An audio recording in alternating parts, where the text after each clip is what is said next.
এই অতিষ্ঠ করে দেওয়া গরমে কুলফি আমাদের কার না পছন্দ, তাও যদি হয় এই মাটির ভাঁড়ে জমানো ম্যাঙ্গো মটকা কুলফি, তাহলে তো কোনো কথাই হবে না।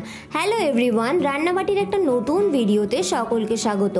আজ বানাচ্ছি ম্যাঙ্গো মটকা কুলফি। তার জন্য এখানে নিয়ে নিয়েছি দুটো পাকা আম দুটো ভালো করে ধুয়ে আমি এখানে কেটে নিচ্ছি। তোমরা তোমাদের পছন্দ মতো যে কোনো আম ব্যবহার করতে পারো, শুধু খেয়াল রাখবে আমটা যেন একটু মিষ্টি জাতীয় হয়।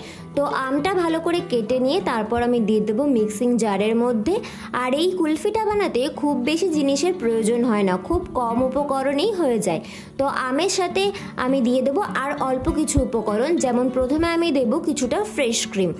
এখানে আমি নিয়েছি দুটো আম, যার ওজন 500 গ্রাম মতো হবে, আর তার মধ্যে আমি 150 গ্রাম মতো ফ্রেশ ক্রিম দিয়ে দিয়েছি। আর এর সাথে দিয়ে দিয়েছি কনডেন্স মিল্ক। তোমরা চাইলে চিনির ব্যবহারও করতে পারো। এখানে আমি কনডেন্স মিল্ক দিয়েছি কারণ আমটা যথেষ্ট মিষ্টি, বেশি চিনি দেওয়ার দরকার নেই। তারপর দিয়ে দেবো আমি এখানে দুধ। দুটো আমের জন্য আমি দিয়ে দিয়েছি 400 ml মতো দুধ।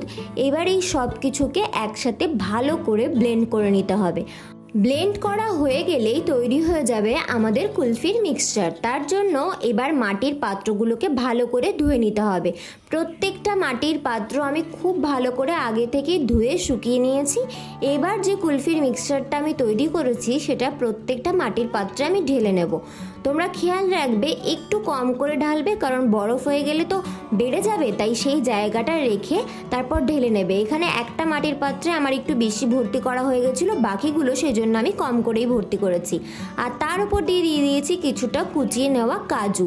তোমরা চাইলে অন্য যে কোনো ড্রাই ফ্রুটের ব্যবহার করতে পারো, আর ড্রাই ফ্রুট না দিলেও এই কুলফিটা খুব সুন্দর খেতে হয়।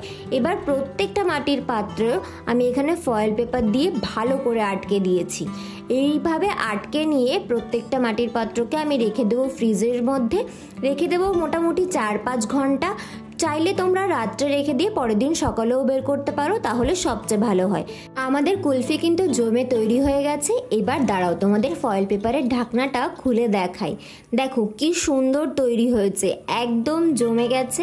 আর যেহেতু মাটির পাত্রে তৈরি করা, তাই এগুলো কিন্তু সহজে গলেও যাবে না। একদিন বাড়িতে বানিয়ে দেখো, তোমাদের দারুণ লাগবে।